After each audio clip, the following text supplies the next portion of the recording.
what is the position of our dollar reserves? It's gone up from $6 billion as of last month. It was $11.8 billion, our dollar reserves. It's gone up from 2.5 months of import cover. We are now at 5 months of import cover. If you follow world economics, IMF last month announced that Kenya has moved from being the 8th largest economy in Africa in 2022 to being the 6th largest economy in Africa this year. So the decisions we made, difficult as they were, has given us dividends. Our exchange rate has stabilized. Inflation has come down. And our numbers are looking good. It is a commitment I made to the people of Kenya. It is a commitment I am willing to do an exam on as to whether I passed or I did not. Number 2, you know very well that when we were running for office, we had a huge problem of cost of living.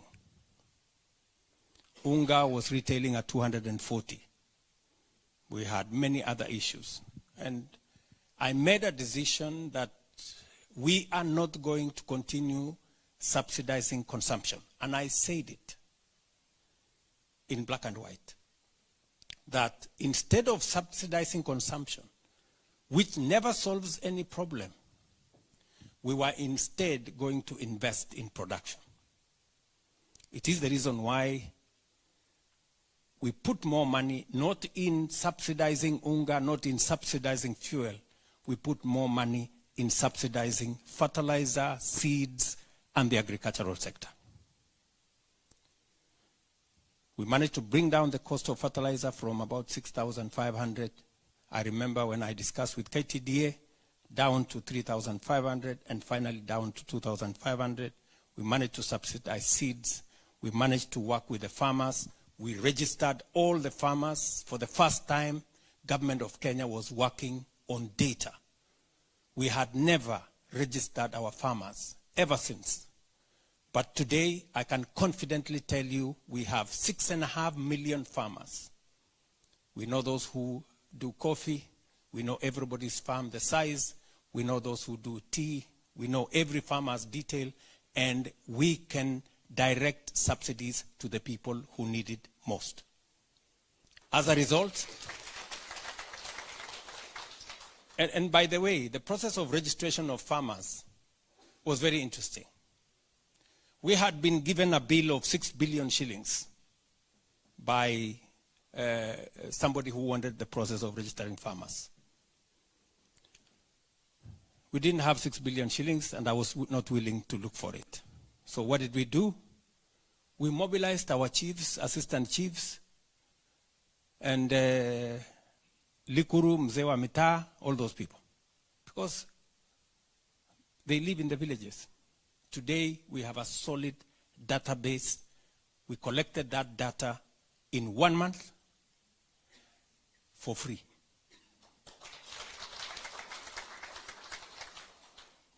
And I can tell you that the challenges we used to have in distributing fertilizer, distributing seeds, are now behind us.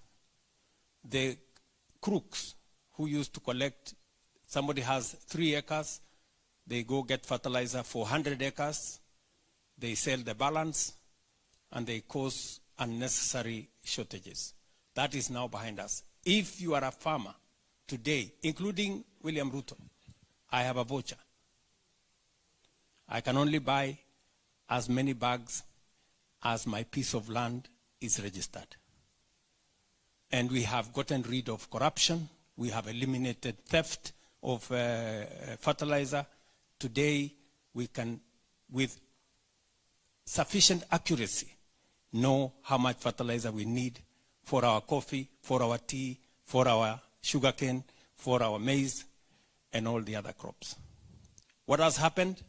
I committed myself that I was going to modernize agriculture, because I understood a bit of it because I have been Minister of Agriculture before. Today, I can stand here before you, and if you have parents at home, they will tell you. Our coffee is doing better. Our tea is doing better. Our maize, we've gotten more production, and we are streamlining the sugar sector, including now going to cotton, going to rice. As a result, because of the process we have gone into, modernizing agriculture, building information into it, bringing technology into the agricultural space, making the right subsidies in production, not in consumption. Last year, let me give you the statistics for last year. Our maize production has gone up by 50%. From 44 million bags last year, we harvested 64 million bags. This year, we are targeting 75 million bags. The people who used to carry sufurias in the streets, led by Mbadi here,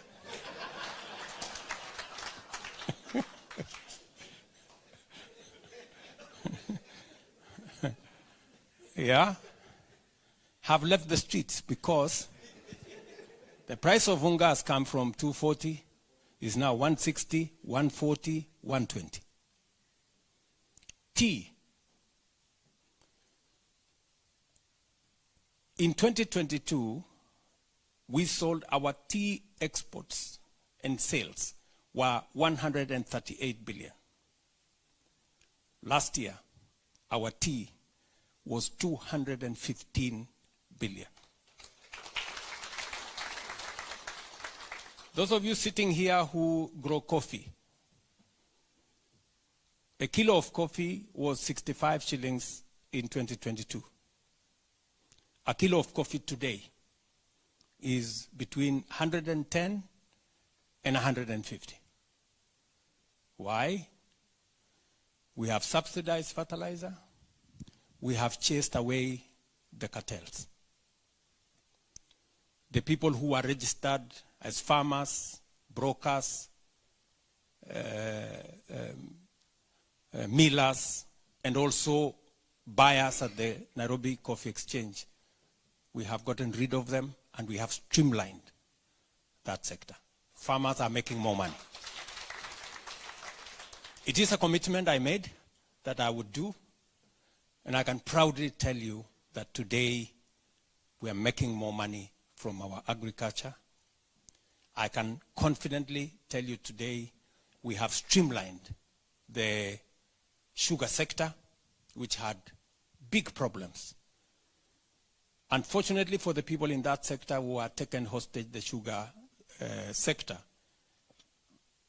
I had been Minister for Agriculture, so I knew where the problem was. So we've sorted it out, and in a space where sugarcane farmers, they were taking their produce, they wait for 6 months, maybe sometimes 1 year. And I'm sure if you have sugarcane farmers here or at home, they will tell you. Finally, there was no money.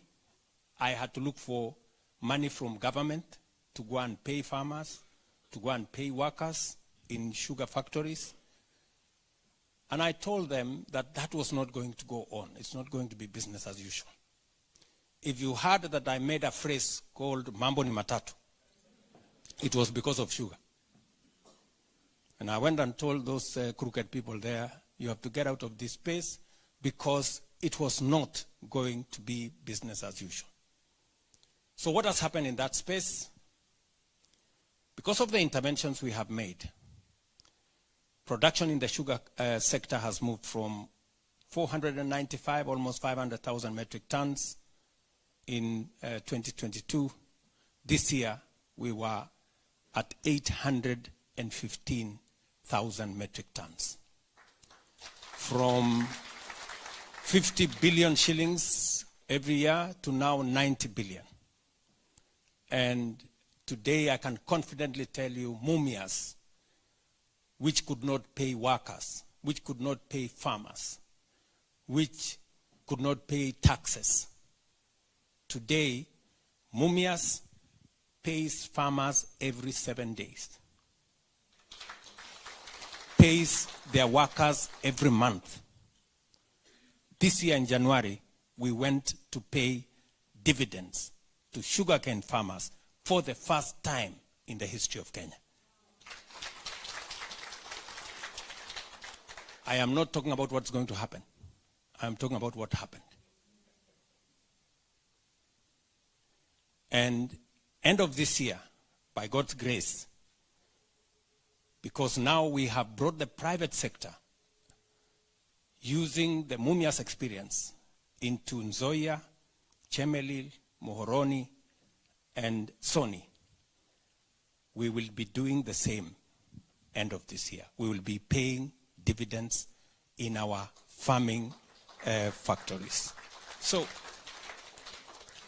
and my promise to you is that in the next 4 years, 3 to 4 years, Kenya will be a net exporter of sugar. We have already licensed another 4 new factories. Farmers have grown sugar on an extra 200,000 acres of land in Kenya because they can now see a future to that enterprise. And so we're transforming the agricultural sector. And to be able to achieve that, I tell you, we've had a fight, big fight, you know. The cartels in the sugar sector did not want it to happen. They organized demonstrations, they intimidated leaders, and they did all manner of things, but I stood my ground, and I said, this is a job I have to do, and whatever it takes, I must do it. So what has happened in that space? We have now a much more predictable space. Sorry, gentlemen. There is a, I think you can leave it. Thank you. Sorry about that. Okay, so what I can tell you is that because of the interventions we have done in the agricultural sector, and we are still miles away, we have now started interventions in the rice sector because we are still importing 70% of our rice. We shouldn't be. We're working on cotton. We're working on other value chains. And so that will eventually help us in 2 ways. Number one, we will substantially reduce the cost of living, because a huge portion of the expenditure of citizens is expenditure on food. It goes all the way to 55%. If you reduce that, then you substantially reduce the cost of living. So my assurance to you and to fellow citizens in Kenya is that because of the interventions we've done in the agricultural sector, we have reduced imports of maize, for example, by 80%. And we have reduced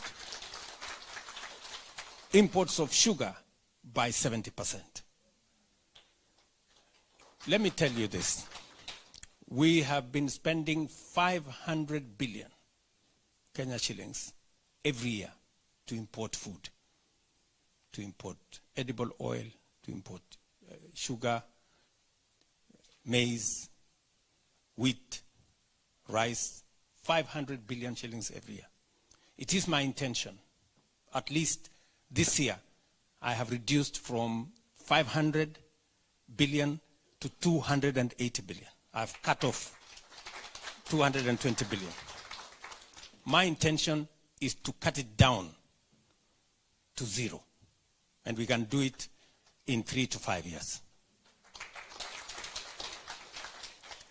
And it is the reason why, it is not by miracle, it is the reason why we have more money in our foreign exchange. The reason why our foreign exchange has grown from $6 billion to 11.8 is because we are using less of our money to import food which we can grow locally. Are we together? Yes. It doesn't require any magic, doesn't require any rocket science. It just requires making the right decisions. Let me take you to the third issue that was of importance to me, because it is a commitment to the people of Kenya that I made, and it is the subject of education. We all know here that education is the equalizer that makes all of us equal, all children equal.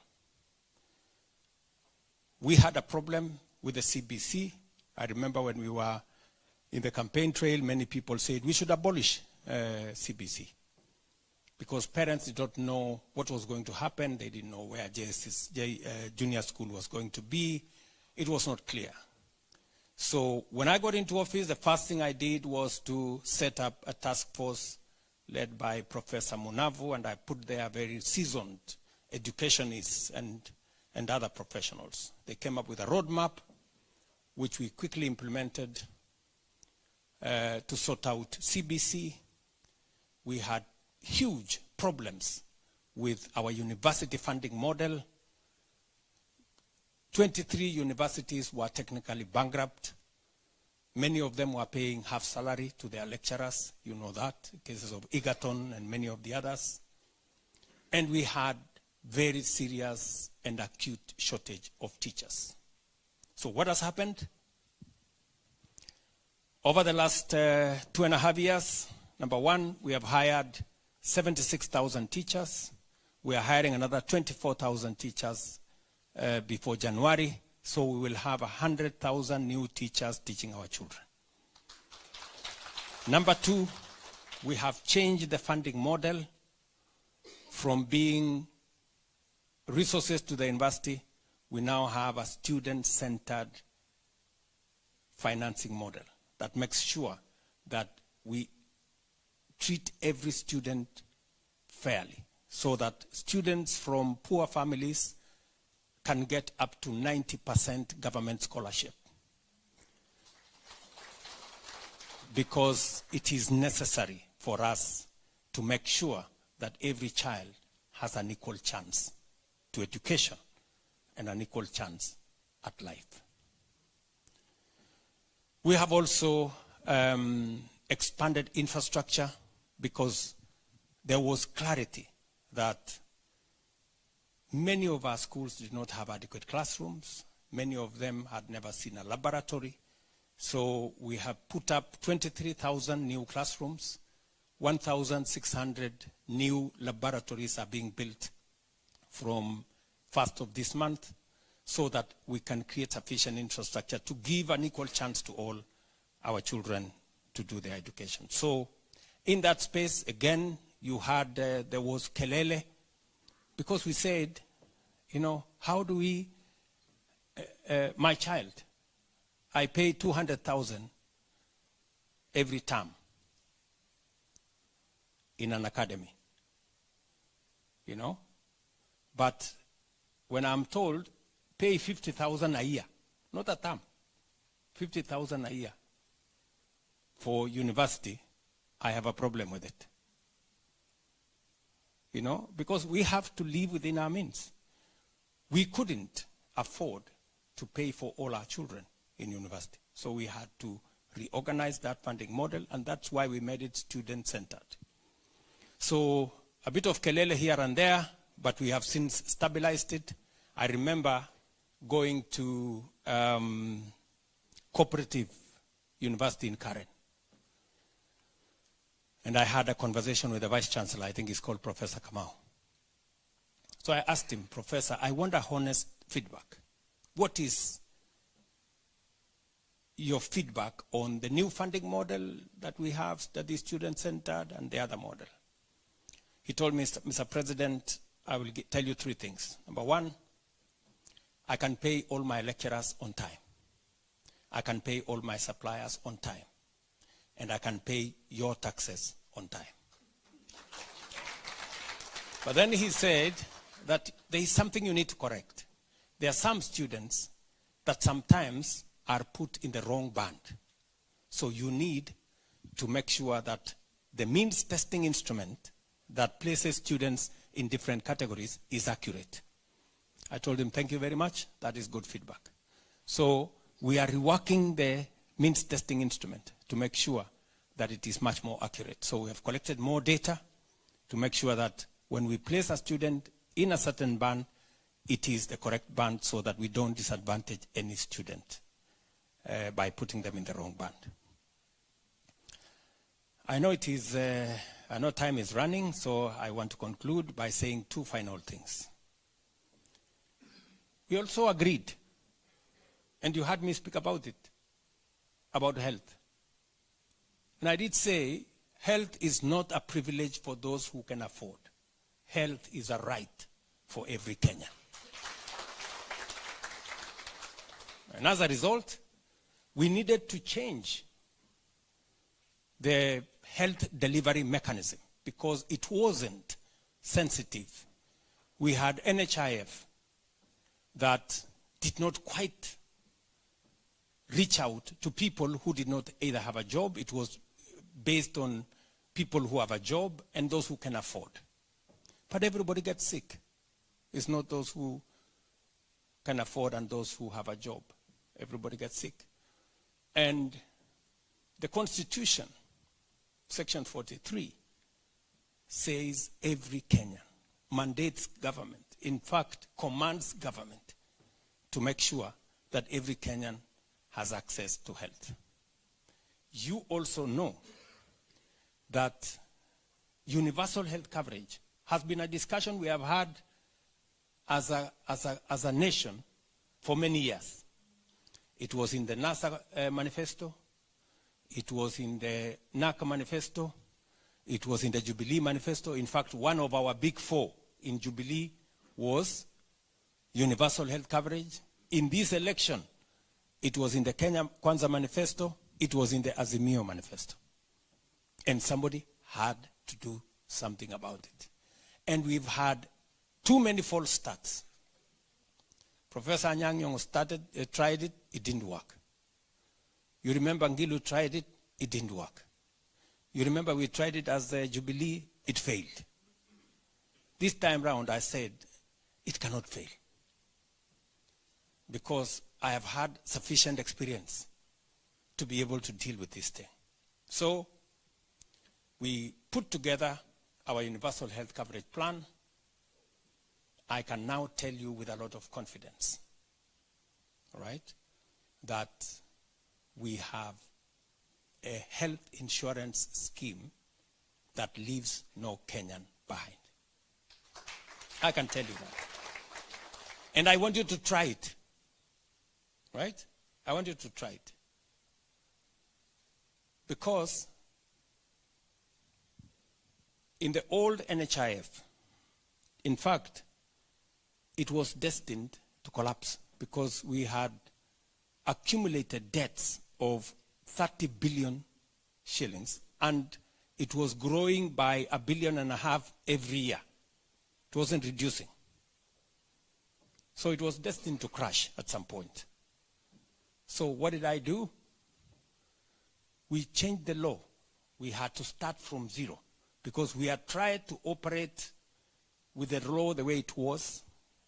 It failed once, it failed twice, it failed 3 times. It was clear to me that we had something that was fundamentally wrong. So we worked on a new bunch of laws. We replaced the NHIF Act with 5 pieces of legislation. Thankfully, Parliament passed the laws. We changed the contribution structure because, let me tell you, you know very well that the least you could pay under NHIF was 500 shillings. The small people, Mama Mboga, Boda, they paid 500 shillings. William Ruto, the president of Kenya, paid 1,700. How much?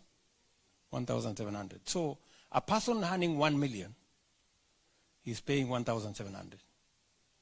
What percentage of his earning is that? 0.01%. Are we together?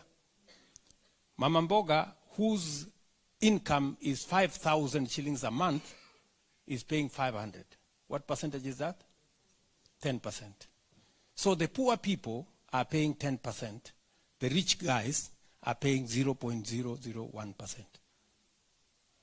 Is there an element of fairness there? Even if you calculate it using what language? So we said, let's change the contribution structure. Let us make it uniform. Let us make it equitable. Today, the law demands that each and every one of us, from Mama Mboga to the president, pays 2.75% of their income to SHA for health insurance. The small people have come down from 10% to 2.75%. The big guys like myself and you guys seated here have come from down. We are now, all of us, at 2.75%. That's how I became Sakayo. Yeah? Because we wanted a fair. How will you argue? How will you argue with that? You know? So what has happened? I'm paying more. I think I pay now 50,000 a month from 1,700. Mama Mboga has come down from 500 to 300. Are we together? We're raising more money. We are actually raising 3 times more money than we were raising in NHIF. Are we together?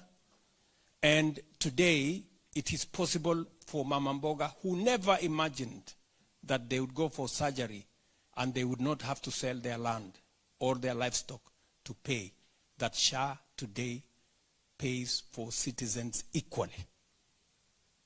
And you will hear many stories of what SHA is doing.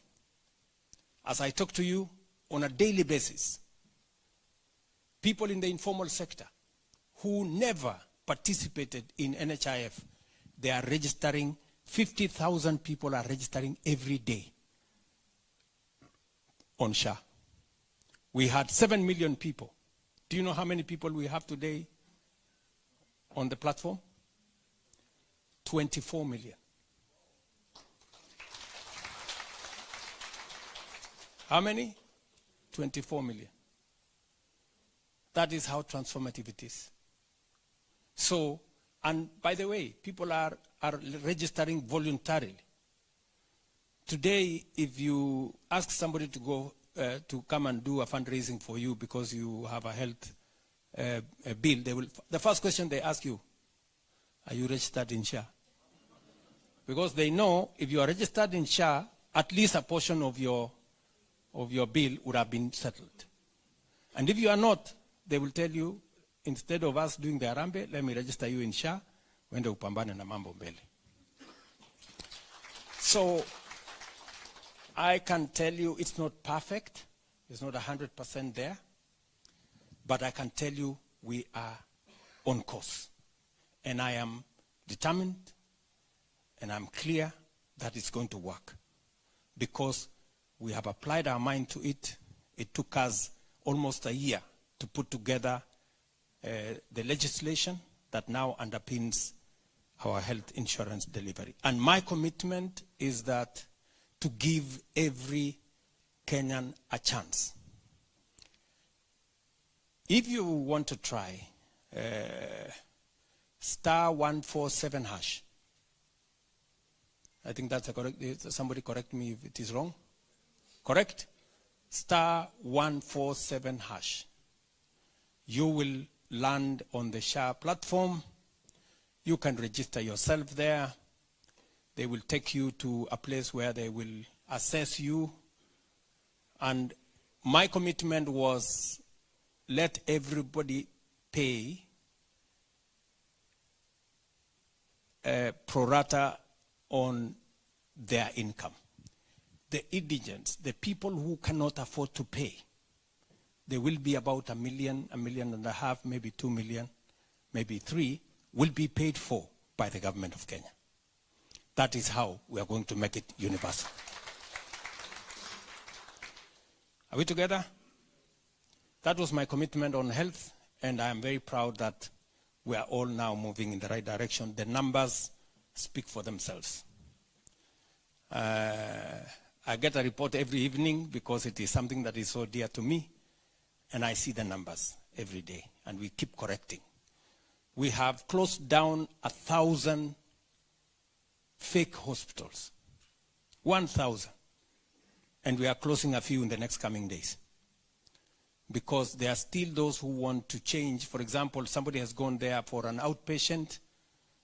They want to change it to be an inpatient so that they can claim more money. Those ones, we are going to shut them down. And we're going to make sure that the program is clean. What have we done? We deploy technology. Today, there are no exercise books. Whenever you went to hospital, you would carry a small slip, then the doctor writes something there, and then you go to the next place, and then we stop that. Now we have moved to a digital platform. Admissions are digital. Discharge is digital. Claims are digital. And we can track. That is why it is easy for us to discover who is doing what game. Just for you to understand the numbers, in the last 8 months, we have paid for treatment of 4.9 million Kenyans under SHA, and we have paid 53 billion Kenya shillings.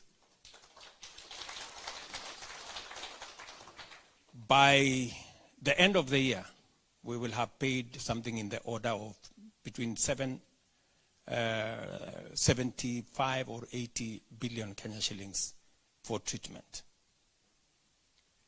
NHIF used to pay between 20 and 25 billion shillings every year. SHA is going to be paying 3 times because we have brought more people into the equation. It is no longer a preserve for those who can afford. It is now a right for every Kenyan. And that is my plan. Are we together? Finally,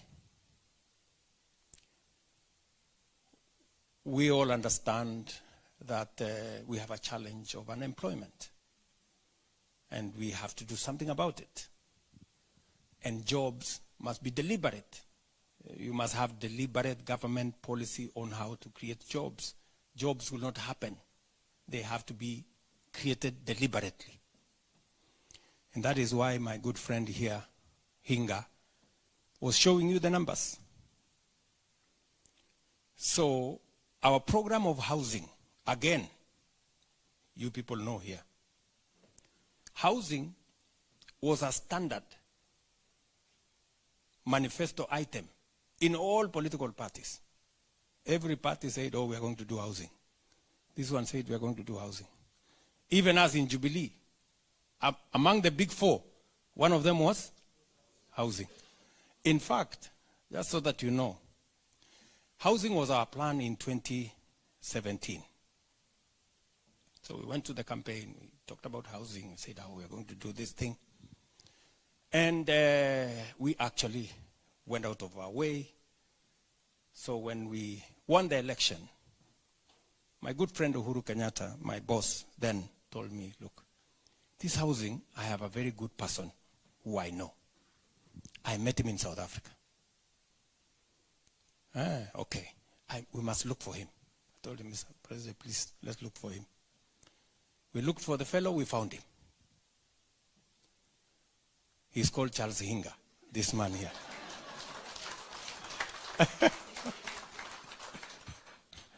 This man was brought by President Uhuru. He told me this man knows this thing. Okay? So we passed the law. 2018, we have put a levy. The levy was 1.5% levy. Okay? So we signed, Uhuru signs the law into, the bill into law, and the kelele starts. You know? Kelele everywhere. You know? So my good friend Uhuru called me and said, William, I thought you have a house. I told him, I have a house. Okay. Okay. So this noise people are making around here, you know, if these people don't want these houses, let's forget about it. You know, we're not going to be building houses for ourselves. That's how the housing thing died. So the next celebration, he went and announced this housing thing is now voluntary. So nothing happened. So by God's grace, you know, Hinga did not leave. So I hung around, bahati mzuri nikakuwa rais. Bas. Na iko ile tumeweka kwa manifesto, I spoke about it everywhere. This housing thing. In every political meeting. So when we now reinstated the law, the members of parliament came to see me and said, oh, you know, this thing is so unpopular. We cannot do this thing. No, we cannot. So I asked them, friends, were we together in the campaign trail? Yes. Did we promise housing? Yes. How did you expect it to be done? Do you have a different plan of delivering this thing? No. So let's do the levy. We did the levy, and for your information, the levy in our manifesto in Kenya Kwanza did not even have a percentage. The levy that had a percentage was in the Azimio manifesto. The one Kinambadi and these other people. And Olekina there. Yeah? Was 1.5%. Sasa, these are the people now who call me Zakayo. Oh, unajua sasa huyu Zakayo amelete tax. Sijui nini. But, good people, it is not possible for us to borrow money to do housing. This is the instrument, and this is what other countries have done. Today, housing is transforming the landscape of Kenya. Believe you me, if you see what is happening to our towns, go to Mandera, go to Wajir, go to Mombasa, Kitui, Machakos, Nairobi, anywhere, Nakuru, Eldoret, Nanyuki, Kakamega, Homa Bay, Migori, everywhere. The largest housing estate today in every town in Kenya is our housing program. The landscape, the skyline of many towns is changing. And for your information, this is just 1.5 years. Tell me what's going to happen in 5 years, in 10 years, in 20 years. Kenya is going to change fundamentally when we are here. For those of you living here, you will come home and you will be looking for the compass to find your way around. Are we together? And not just that, you've heard from Hinga. Apart from that, we have big dividends. We have 300,000 people now, actual people working. We have architects, quantity surveyors, engineers, plumbers, artisans, electricians, carpenters, masons, name them, working. People who have gone to school, people who have certificates, people who have come from college, they are finally finding a place to do some formal work. Not just that, we have now whole construction industries developing to do doors, to do windows, to do hinges. And we are moving on now to tiles. Shortly we will be doing lifts.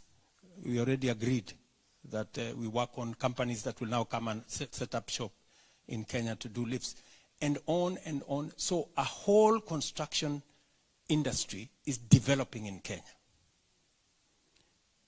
We have a pipeline of 700,000 houses.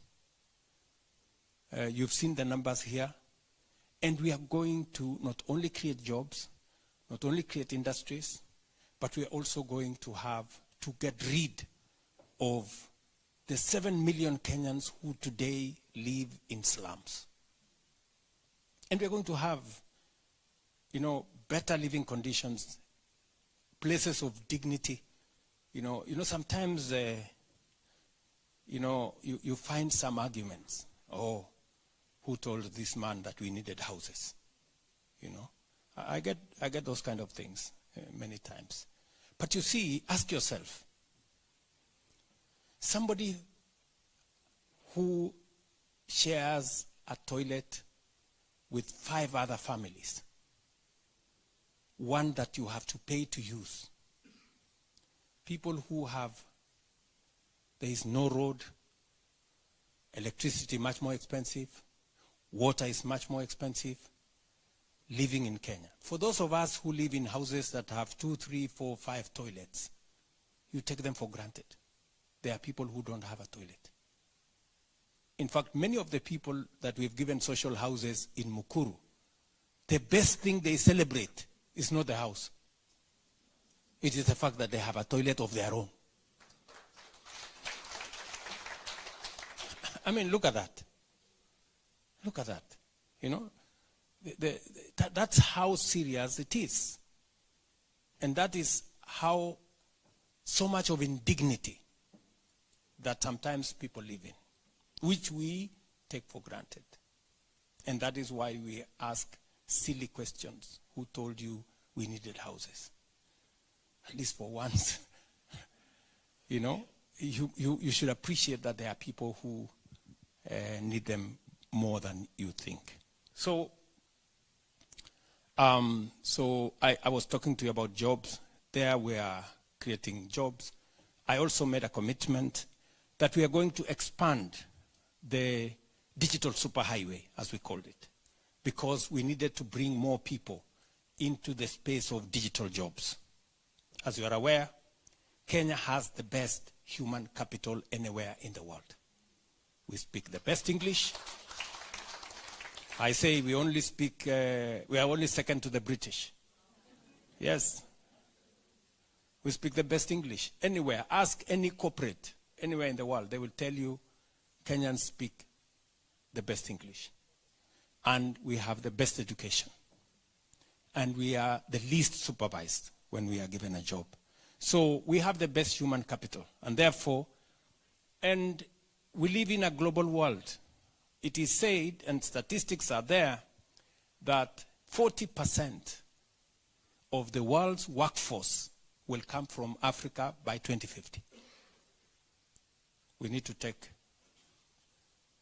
the front, we need to step forward early. Are we together? And that is why Rosalyn is here. The reason I asked this girl, my PS, and you guys asked me that you needed a diaspora ministry. We didn't get a diaspora ministry. I couldn't stretch it that far. But I got a state department dedicated to matters diaspora.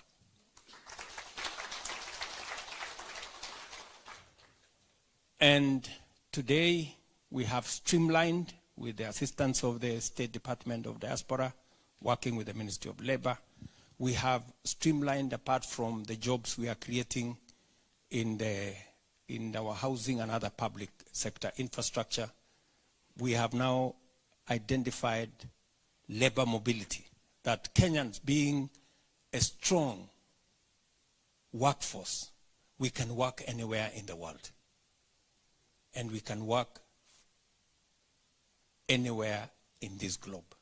And that is why we have straightened, we've made it much more clear.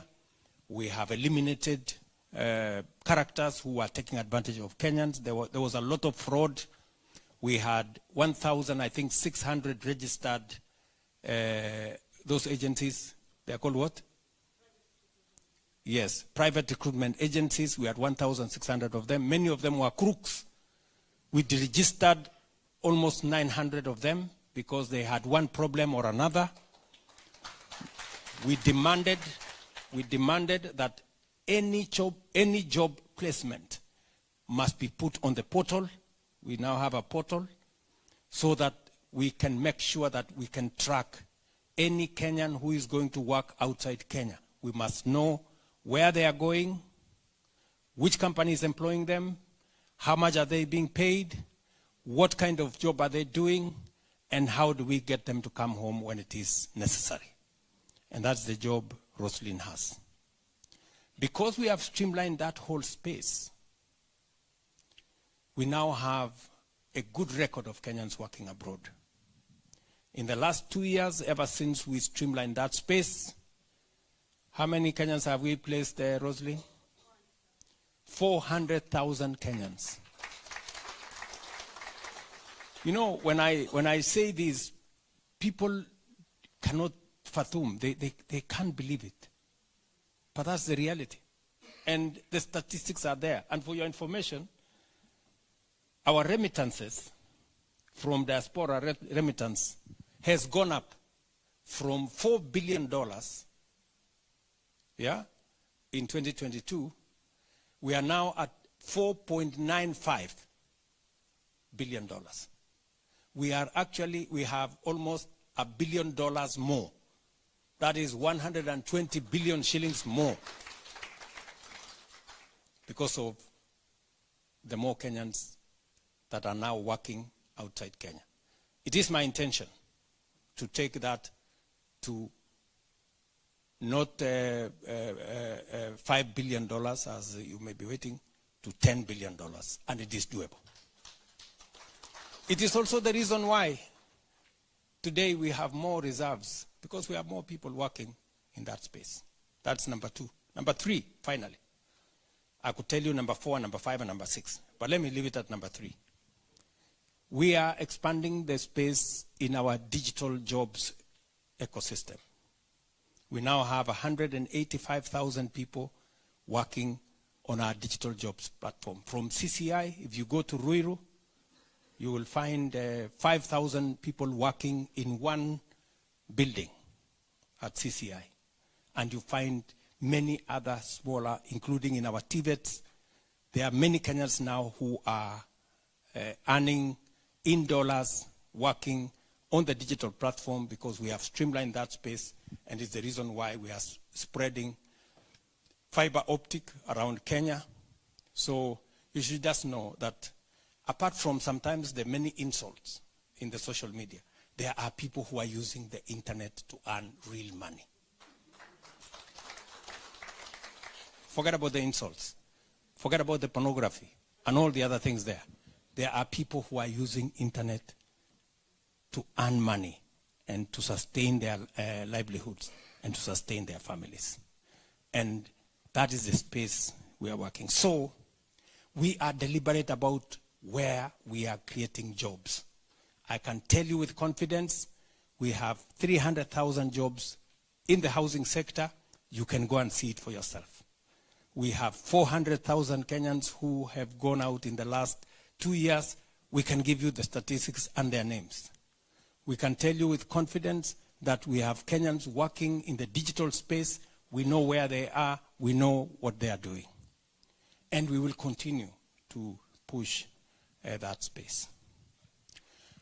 I do not wish to say more than that. I just wanted to let you know, because I know sometimes you're here and you get to read our newspapers. It is bad news from page 1 to the last page. Headline after headline, you will think home is burning. I want to tell you that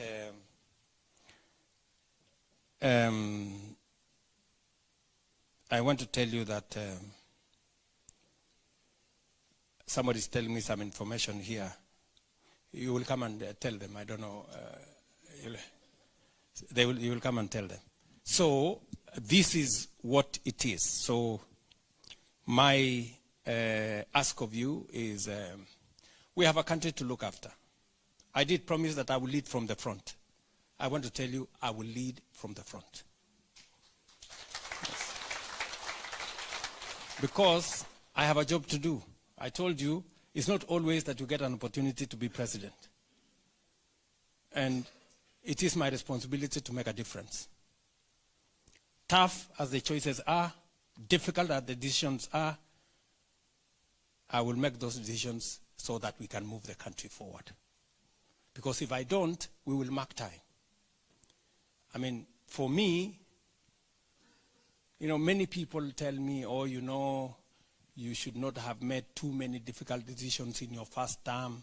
You should have waited so that you can do them in your second term. My friends, if I can do it in 5 years, why do I need to wait for 10 years? Let me do it. Are we together? Yes. Because these decisions we've always postponed. We have to make them. Somebody has to make these decisions. I have decided that I am the person to make these decisions for Kenya so that we can change our country. So that we can change our country. Are we together? So that we can change our country. I could choose to be popular, to make convenient decisions, but that's not me.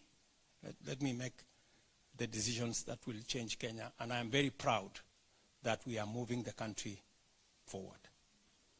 So with those many remarks, let me stop there and to give an opportunity to you to ask me maybe 1 or 2 or 3 or 4 questions, and then I will answer, and then we'll call it a day. I know it's been a long day for me, but also I'm sure for you. Asanteni.